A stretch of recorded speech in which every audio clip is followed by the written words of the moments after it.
खुलुमबाय लोगोफोर नैबे भिडिअआ जाहैबाय मोनसे बिराद गिदिर हाबाफारि रंजामा सिल्भार जुबिली सेलिब्रेशन मोनसे गामि एबा मण्डलिनि वेस्ट देवलगुरि कैथलिक चार्चनि 25 बोसोरनि सिल्भार जुबिली प्रग्राम दा बे भिडिअखौनो आं नोंथांमोनजों शेयार खालामनो नागिरदों अब्ला भिडिअखौ जागायजेननायनिफ्राय जागायनि लोगोफोर अब्ला नैबे फुंनि समावहाय मानगोनां आलासि पारिस प्रिस्ट अफ बेंटल पारिस बिथांखौ बरायदों मानो होनोब्ला बेवहाय मोनसे इम्पर्टेन्ट हाबाफारि दं बेनो जाहैबाय सिल्भार जुबिलीखौ एबा 25 बोसोरखौ मोननायजों लोगोसे नैबे वेस्ट देवलगुरि कैथलिक चार्च मण्डलिया दिनैहाय गावसोरनि गोदान गिर्जा न' गायसननायनि एबा फाउन्डेशन स्टोनखौहाय खालामनानै लायो।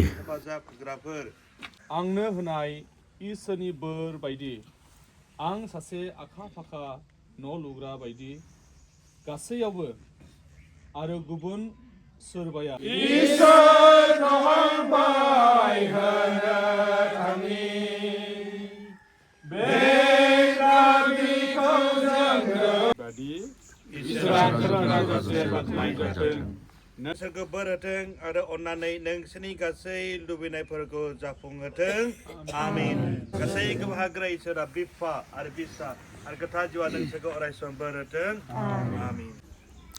औ बेबायदिनो इसोरखौ हामबाय होनायजों लोगोसे बिथांमोना गायसननानै लादों दिनै गोदान गिर्जा न' जाय गिर्जा न'खौ आस्थेयै बिथांमोना मोजां गंसे गिर्जा न' लुखांनानै लानो थाखाय थाम-थिम खालामदों। बे फाउन्डेशन स्टोनआवनो गासै लिंहरजानाय आलासिफोर आरो बेजों लोगोसे मण्डलिनि दैदेनगिरिफोर आरो मण्डलिनि फोथायारिफ्राबो बाहागो लायो गाव गावनि आखाइजोंहाय बेबायदिनो सिमेन्ट एबा बालाखौहाय एसे एसे होजेननायनि गेजेरजों सान्दुं अखानि गेजेरजों अ फोरबु दुखु दाहानि दोहौजों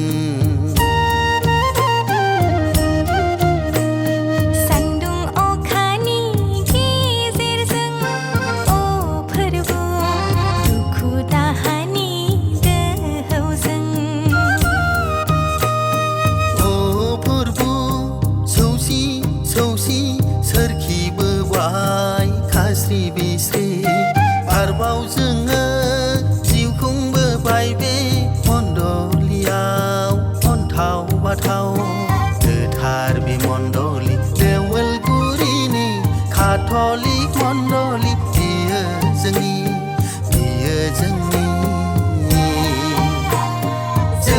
जुबिलि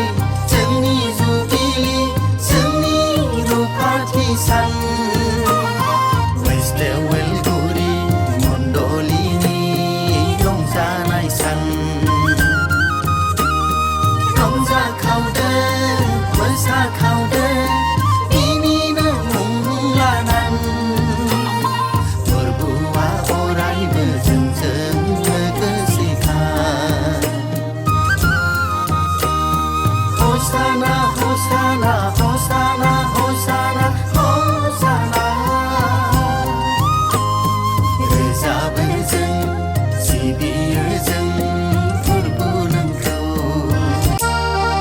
बे फाउन्डेशनखौहाय दिनै जोंनि मानगोनां दौरिया जोंनि गेजेराव गुसु समब्लाबो फैनानै जोंखौ हेफाजाब होफैबाय आरो मुखुलि खालामना फाउन्डेशनखौ बेनिखायनो मानगोनां दौरिखौ हाजासे हामबायहोदों।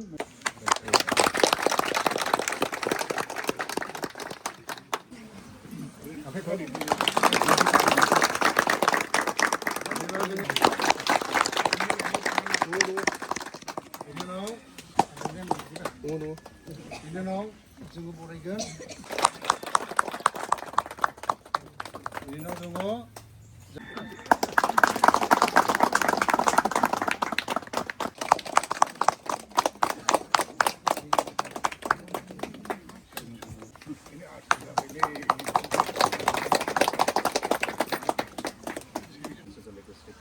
आलादा लोगोसे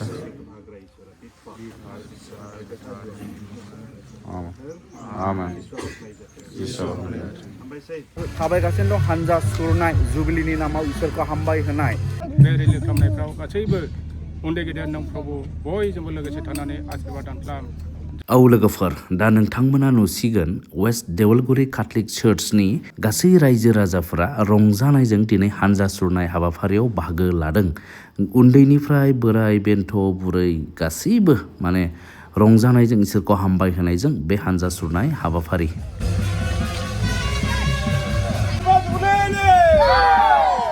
बे हानजा सुरनायाव नोंथांमोना नुदों गासैनिबो खर'आवहाय गुफुर टपि जायनि ओंथियानो जादों गोथार आरो बेजों लोगोसे नोंथांमोना माखासे सुबुंफोरनि आखायाव नुदों फिरफिला। बे फिरफिला दङ गासै 25था। मानो होनोब्ला बिथांमोना दा खुंगासिनो दङ 25 बोसोर जुबिली।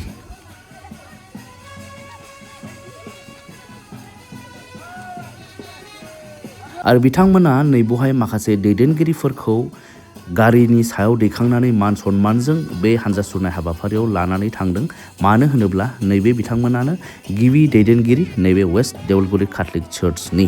बिथांमोननि गेजेरावनो दङ प्रथम गावबुरा, फालो, केसियार आरो बायदि बायदि।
आयं माबायदि मोनदों?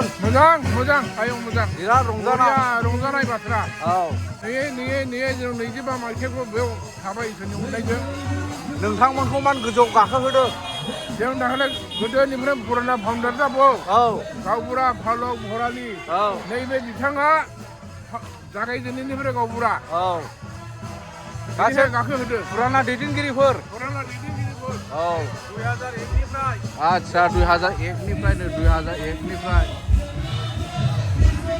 माब्रै आदै माबायदि मोनदों मोजां जोबोद गोजोननाय मोनदों नोंथांमोनखौ मानो मान सनमान होदों मान सनमाना माने 2001निफ्राय जोङो मावबोयै जागायजेननायनिफ्राय दा 25 बोसोर जुबिलिखौ सिलभार जुबिलिखौ मोननायखाय जों जोबोद गोजोननाय मोनबाय दा जों थैनोबो खुसिसै राजि दानिया मोनफैफिनबाय नै लोगोफोर ओमफ्राय बेयाव आरोबाव रंजानाय नोंथांमोना नायनो हागोन माने रंजानायानो थोथाराखै माने जोबोद गोसोआव रंजानाय बयबो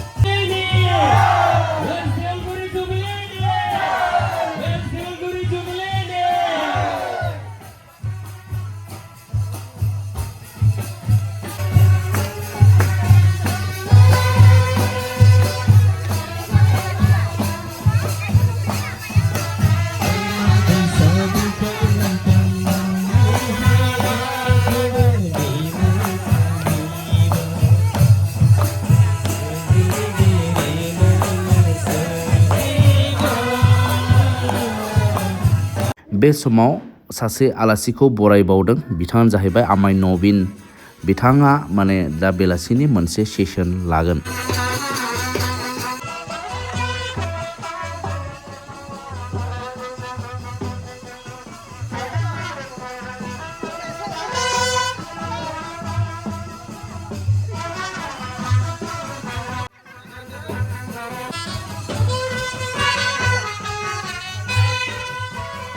दानिया बरायदों बे सिलभार जुबली सेलिब्रेशननिनो गाहाय आलासि मानगोनां रेभरेन्ड फादार थमास लाख्रा बिथाङा फैदों गुवाहाटी आजारानिफ्राय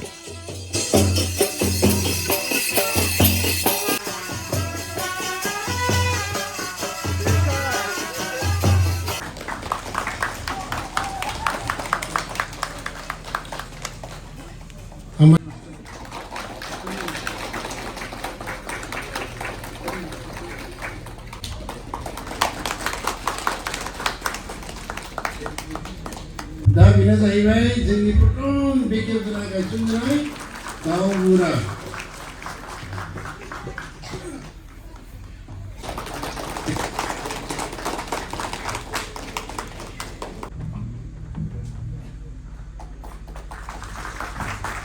हामबायसै गावनि सिनायथि लाखिनायनि थाखाय दा आं बिथांनो समखौ हगारनानै होनाय जाबाय जाथों हामबाय जिसु हामबाय जिसु हामबाय गोथारजों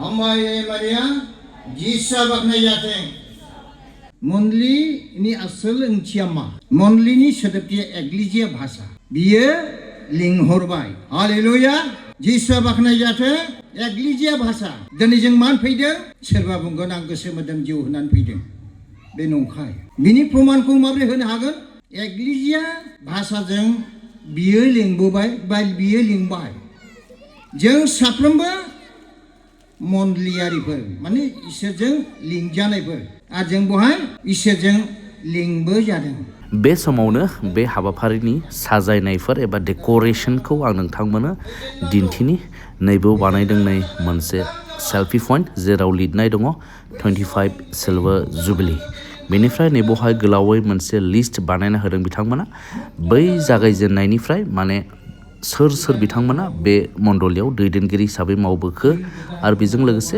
नैबे जाहैबाय नै मेन गेट बो नोंथांमोना नायनो हागोन दा मोनानि समाव बेबायदि नुयो बिथांमोननि बिराद माने गोसो होनानै साजायनाय समायना रमायना आरो बेजों लोगोसे महिलाफोरनि दैदेनगिरिफोरनि लिस्ट आरो बेजों लोगोसे ओरैहाय साइड मोनसेजों गोजौ गोजौ पिरपिलाफोर बिराद मोजां आरो सिङावहाय नोंथांमोना नायनो हागोन नै बेबायदि नै दा बे पेन्डेलाखौ बिराद गिदिर लुदों बिथांमोना मानो होनोब्ला गिदिर हाबाफारि आरो बेजों लोगोसे नैबो दङ बिथांमोननि ग्रथ' जोंनि गेजेरावहाय आलासि महरै जोंजों हांख्राय जानाय जोंनि खाथिनि आरो बिथांनि गाबोन प्रग्राम दंनो बेनिखायनो दिनै बिथाङा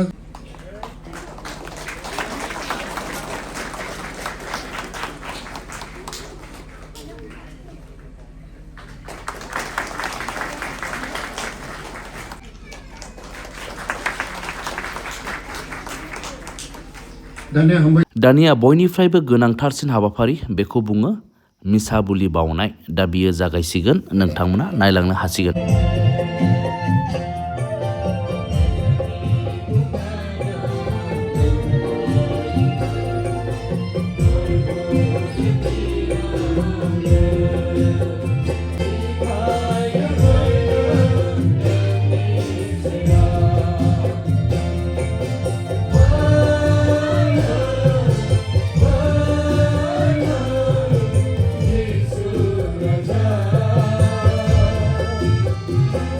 बिफा आरो फिसा आरो गोथार जिउनि मोननै जोंनि प्रभु जिसु ख्रिस्टनि बोर आरो इसोरनि अननाय आरो गोथार जिउनि खौसेथिया नोंसोर बयजोंबो थाथों।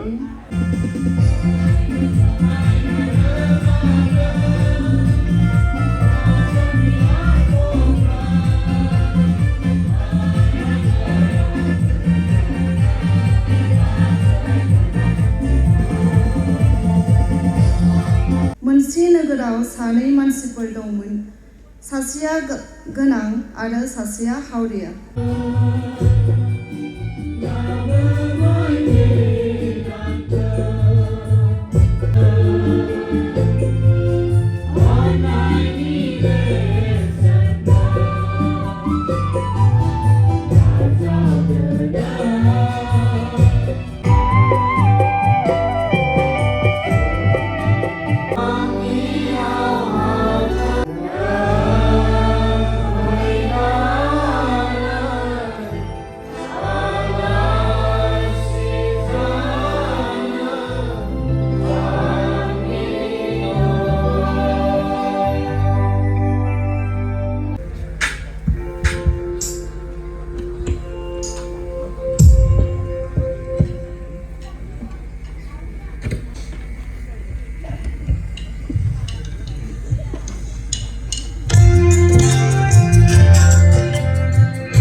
अति उत्तम खूब भालो आच्छाय मोसानाया मोजां जानायखाय जोङो गोजोननाय मोन्दों।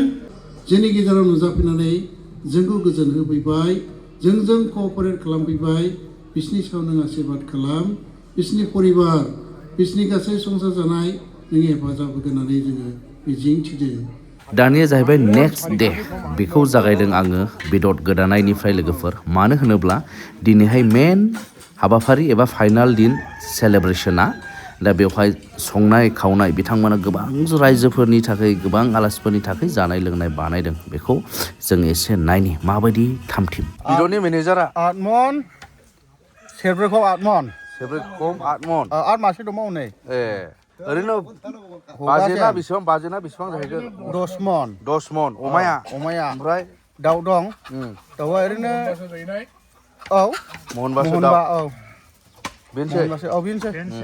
आरो ना दं 1 कुइन्टेल। ए नाबो दं। औ नाबो दं 1 कुइन्टेल। आच्छा खयस' जन बायदि आसा आलासिफोरा? ओरैनोथ' जों खानानै 2000 जन बायदि आलासि फैनायनि केपासिटिया 2000 जन। 2000 जननि बेबायदिनो संग्राफ्रा संगासिनो दं नै फुंनिफ्रायनो। बुस्थुआ माने गासैबो थामथिम जानांगोन नालाय। दा नै बिराद गोबां अदाबफोर दङ बेवहाय अमा बेदरै ओंख्रि लाब्रा दालि बायदिसिना संगासिनो दंसै आरो नै दुलारायनो नैबे गयबारियावहाय। बिसोर महायनि जायगानिनो ए हेफाजाब होग्राफोर बिथांमोना बेलेग ससाइटिनि औ। अब्लाबो जोंखौ गोबां हेफाजाब खालामदों। मैगं हानायाव इसिना गोबाङैनो हाबायदां। अमा बेदरनाथ' माखासे मोनजेनबाय नै बा जमा दोनथ'बाय। आरोबाव दिनैनि आलासिफोरखौ गाहाय आलासिजों लोगोसे जोंनि बेंटल पारिसनि गाहाय दौरि आरो गुबुन गुबुन आलासिफोरखौ आरोबाव स्पेशेल हिसाबैहाय दिनैनि मेन सेलेब्रेशनावहाय माने बरायनाय नायलांनो हागोन बेखौबो।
दानिया जाहैबाय फिरफिला उरायहोनाय हाबाफारि लोगोफोर।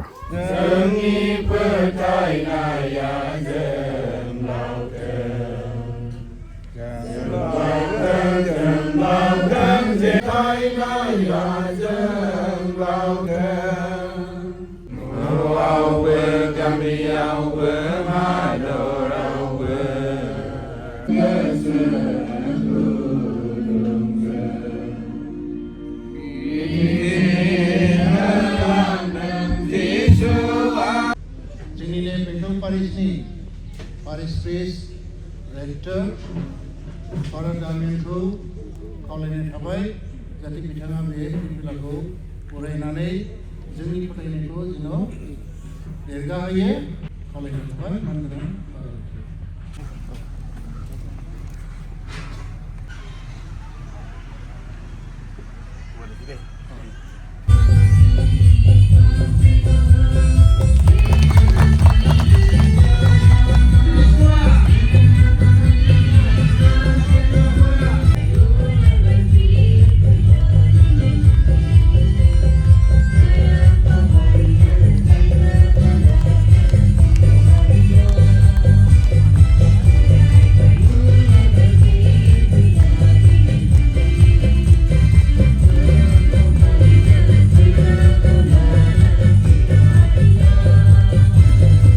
जोंनि बे फिरफिला उरायनायनि ओंथियानो जाबाय जोंनि फोथायनाया गोग्गोम जाथों, जोंनि खौसेथिया अरायसम थाथों।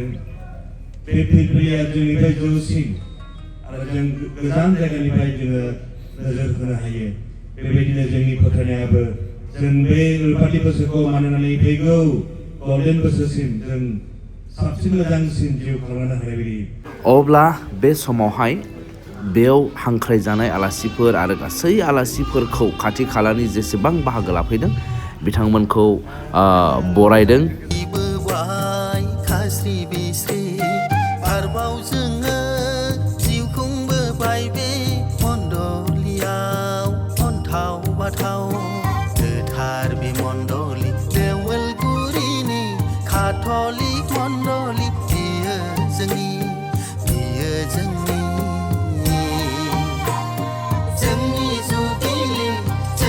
जुबिलि जोंनि रुफाथि सान वेस्ट देवोलगुरि मण्डलिनि रंजानाय सान अब्ला दिनैनि मेन सेलेब्रेशना जागायसिगोन। बेनो जाहैबाय मिसा बुलि बावनाय। बेखौ बावगोन गाहाय आलासि मानगोनां रेभारेन्ड फादार थमास लाख्रा।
वेस्ट दियलगुरि केथलिक गिर्जाया चिरां खुंगुरि केथलिक गिर्जायाव जयै दङमोन।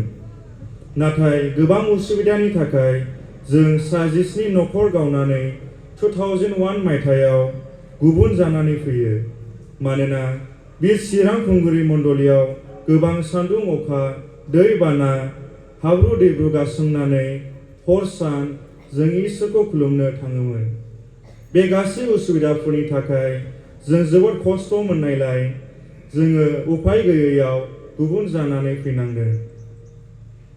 मार्च दाननि 12 खालाराव वेस्ट दियलगुरि केथलिक गिर्जाखौ मिस्टार जनेन मोसाहारिनि नखराव मोनसे मेल खुंनानै मिस्टार कामेस्वर नार्जारिनि 2 बिगा हाखौ जनेन मोसाहारिनिफ्राय बायनानै लायो। बिनि उनाव 17 मार्च दाननि सेथि रबिबार गिर्जाखौ मिस्टार राफेल मोसाहारिनि दैदेननायाव जागायजेनो। गावबुरा महरै मिस्टार बानाराम बरगयारी, सेक्रेटारि महरै सुरासन मोसाहारि, केशियार जतिन इस्लारि, हालमाजि रुंसारि जहन नार्जारि आरो माखासे एग्जिकिउटिभ्सफोरजों लोगोसे फांसे थाइजौ बिफांनि सिङाव जोङो गिर्जाखौ खालामो। बेनि ओंथियानो जों गावजों गाव अनसायलायफिननाय, गोरोबलायफिननाय, बेखौनो इसोरा मसेनो बिथोन होदोंमोन। बयनोबो गोजोन्थों। बिफार पिसार गोथार जिउनि मुङै जोंनि प्रभु जिसु ख्रिस्टनि बोरनाय आरो गोथार जिउनि खौसेथिया नोंसोर बयजोंबो थाथों। जोंबो लोगोसे फोथायनायनि जुनै बिसोरो ज' जानो हाबाय आरो ज' जानायनि गेजेरजों बिसोरो सानलायबाय जों इसोरनि बोर मोनबायब्ला जों इसोरखौ खुलुमनो सिबिनो थाखाय जों मोनसे न' लुनि।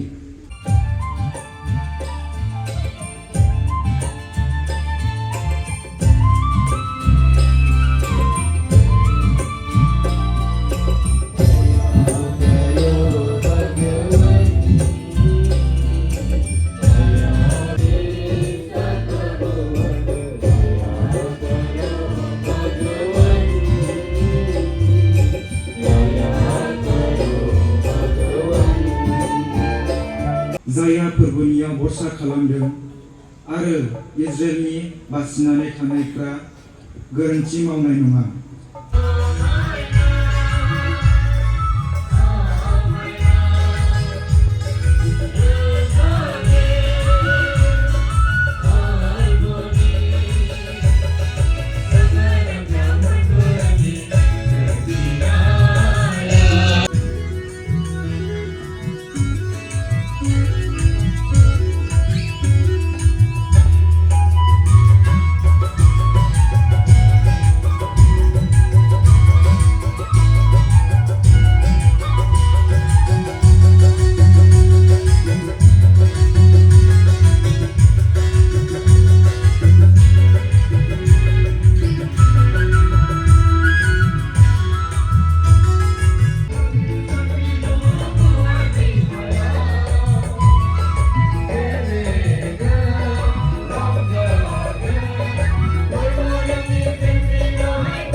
गोबाङानो गोहोगोरा नङामोन, गोबाङानो गोजौ थाखोआव जोनोम जानाय नङामोन। नाथाय इसोरा गियानिफोरखौ राजि फोनांनो संसारनि गियान गैयैफोरखौ सायख'बाय। इसोरा गोख्रोंफोरखौ राजि फोनांनो संसारनि लोरबांफोरखौ सायख'बाय गाहाम खौरां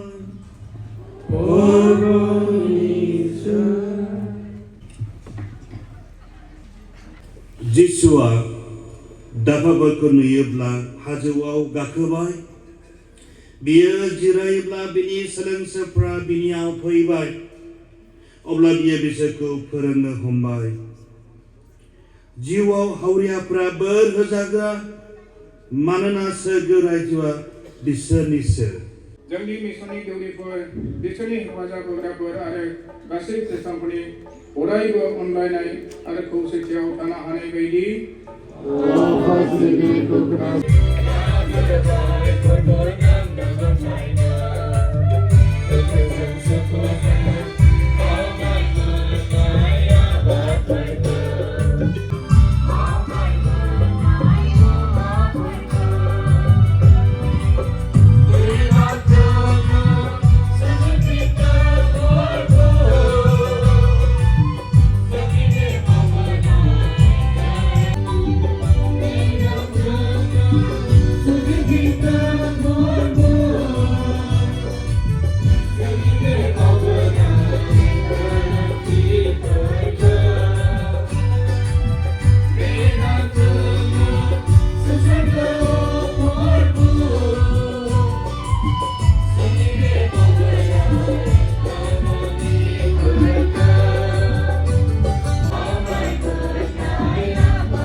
गावनि मैखोमखौ गोजौआव दिखां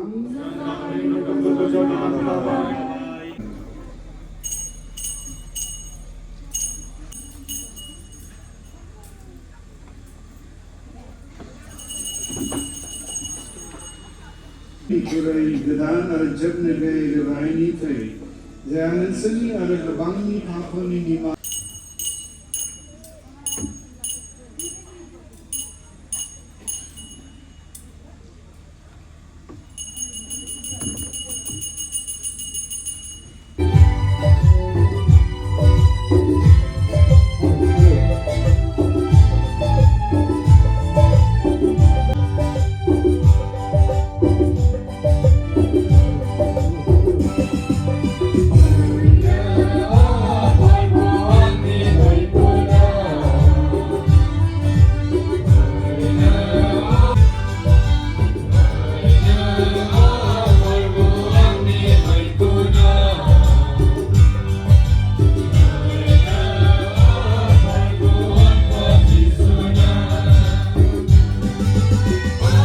बे मण्डलिया जेरैहाय 2000 जन सुबुंफोरखौहाय हांख्रायदों एबा आसा खालामदोंमोन बिथांमोना थारैनो बेबायदि जुथुमनायखौहाय मोननो हादों गोबां मानसिफोर नोंथांमोना नुगासिनो दङ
बे समावहाय नैबे मण्डलिनिफ्राय जाय बिथांमोना डनेसन होदों एबा अनसुंथाइ होनानैहाय हेफाजाब खालामदों दा बिथांमोनखौहाय मान बावदों एबा हामबाय होनदों।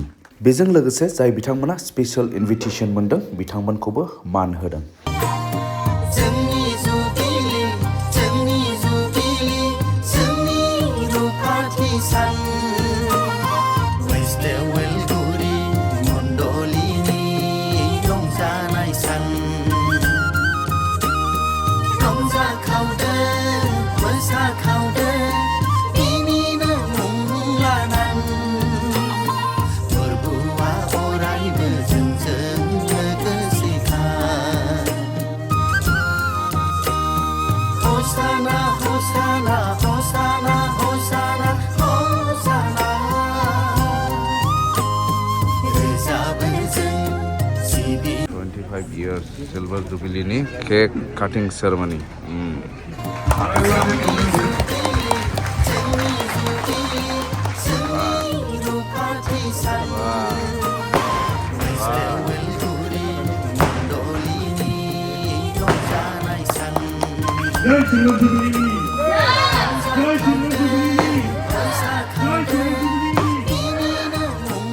बे समावहाय सिलभार जुबिलीनि मुङाव मोसानाय एबा थीम सं मोसानाय बे मण्डलिनिनो गासै आइजोफोरा मोसानायखौ मोसानो थाम-थिम जाबाय।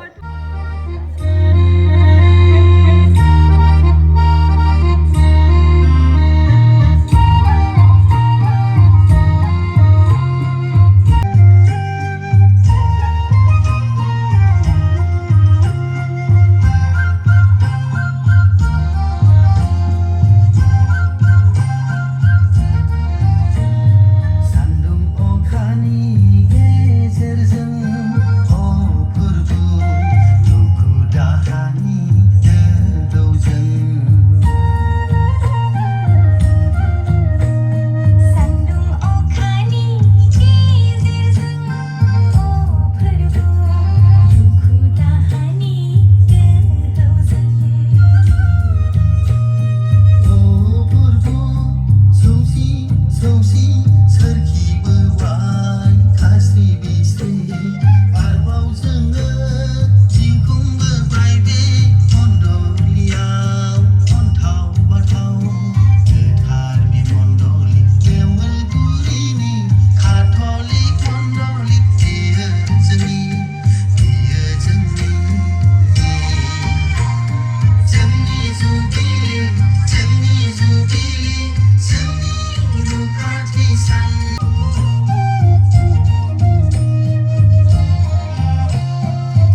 हाबजेनबाय नै अब्ला आलासिफोरनो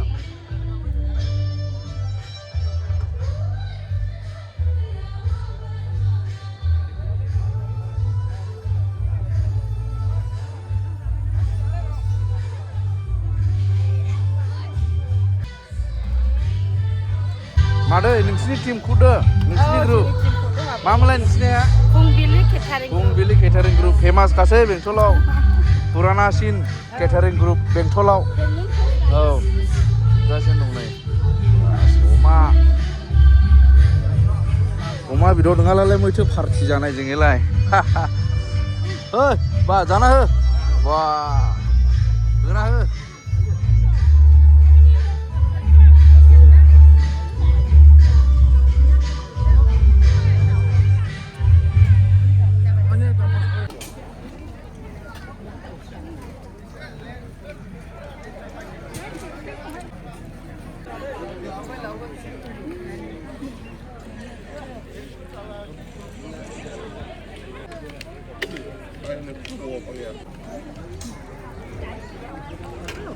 बेखायनो बिथांमोनखौ परफर्म खालामनो थाखाय खावलायहरनाय जाबाय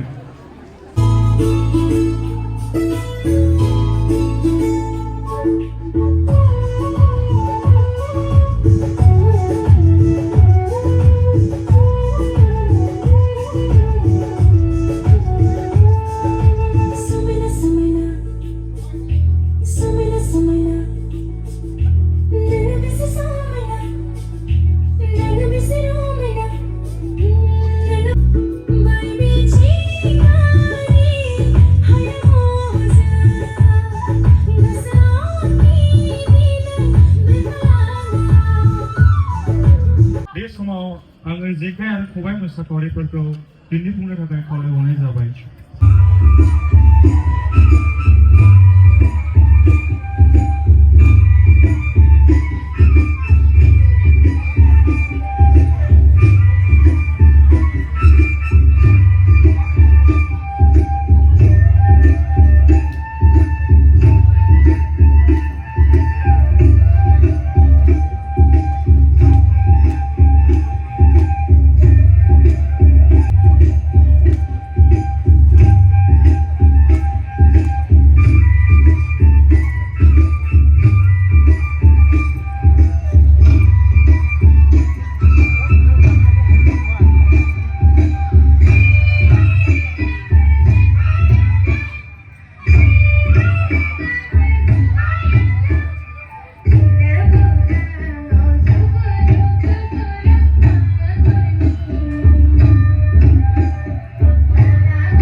ओमफ्राय फायार टीमनि फट' सेसन हामबाय होनाय आर'नाइजों मान बावखांनायनि उनाव फट' सेसन